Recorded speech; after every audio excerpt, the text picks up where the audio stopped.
Les gusta tener una candidata que va a Estados Unidos porque les encanta el circo. Les gusta que su candidata presidencial pida la intervención de otros países para las próximas elecciones porque les encantaría que Estados Unidos les solapara un golpe de Estado o ya cuando menos un fraude electoral. La realidad es que Xóchitl Gálvez hizo un pésimo trabajo en su gira. Fue al extranjero solamente para hacer el ridículo. Consiguió prensa y la atención de todos por haberse burlado de los migrantes en Estados Unidos, por darles la espalda, armar un montaje y salir corriendo por la puerta de atrás.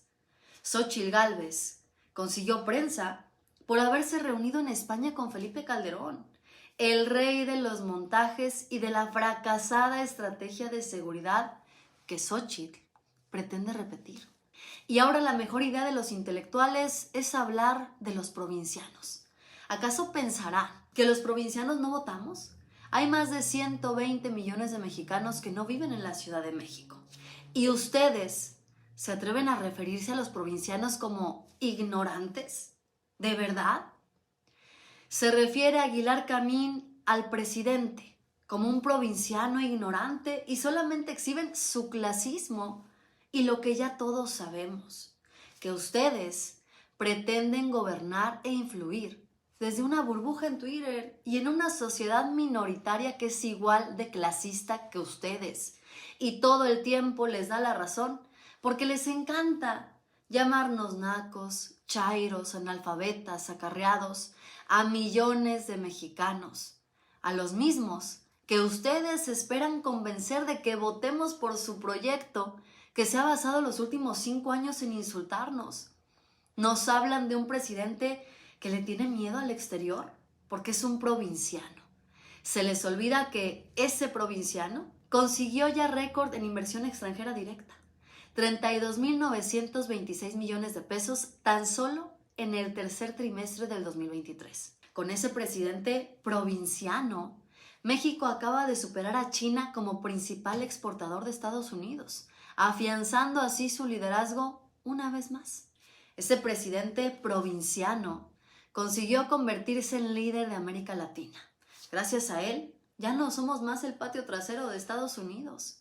Bueno, ha convocado reuniones con los presidentes de América Latina, con los de Estados Unidos y Canadá, e incluso ha conseguido acuerdos con Asia.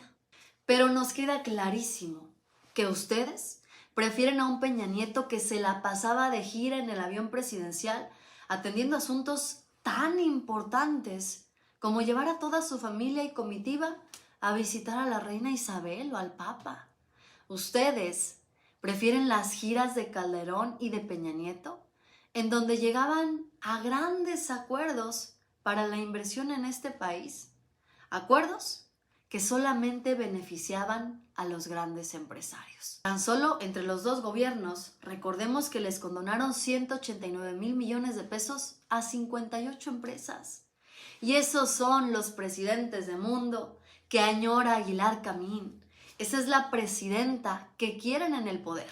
Una que les dé los privilegios de los que antes gozaban desde tiempos de Salinas de Gortari. Quieren a un presidente que esté al frente del país y nos restriegue a los mexicanos sus lujos y el derroche de dinero. Un presidente que no tenga reparo en pagarle a los intelectuales y periodistas contratos jugosos a cambio de su opinión positiva. Porque hoy resulta que quieren hablar de una imposición y de una elección de Estado que solo existe en su imaginación. Que nos cuente mejor Aguilar Camín cómo es que Marco Cortés exhibió que ya tenían pactado que el PAN sería quien designaría al candidato presidencial y por eso obligaron a declinar a Beatriz Paredes y a Santiago Krill. Porque los que impusieron a su candidata fueron los del PRIAN y lo hicieron con tremendo cinismo y descaro, dejando plantados a sus simpatizantes a un día de la supuesta elección. Ni siquiera los dejaron elegir. ¿Quieren hablar de una elección de Estado cuando no pueden aventajar en ninguna encuesta del país? Ni siquiera en las encuestas del Reforma consiguen números decentes para su candidata. Y la única que le da buenos números a Xóchitl Gálvez es la de México Elige. Y eso porque su dueño es el publicista de Xóchitl Gálvez y ella misma lo ha aceptado públicamente. No puede haber una elección de Estado con una candidata tan desinflada como Xóchitl.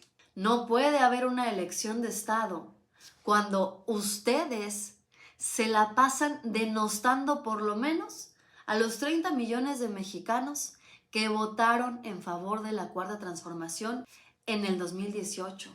Cuando se la pasan despreciando a los millones de mexicanos que durante los últimos años le han dado su voto a Morena para gobernar la mayoría de los estados del país. No puede haber una elección de Estado, ni una imposición, cuando evidentemente la mayoría de los mexicanos no queremos de vuelta un gobierno dirigido por el PRI y por el PAN.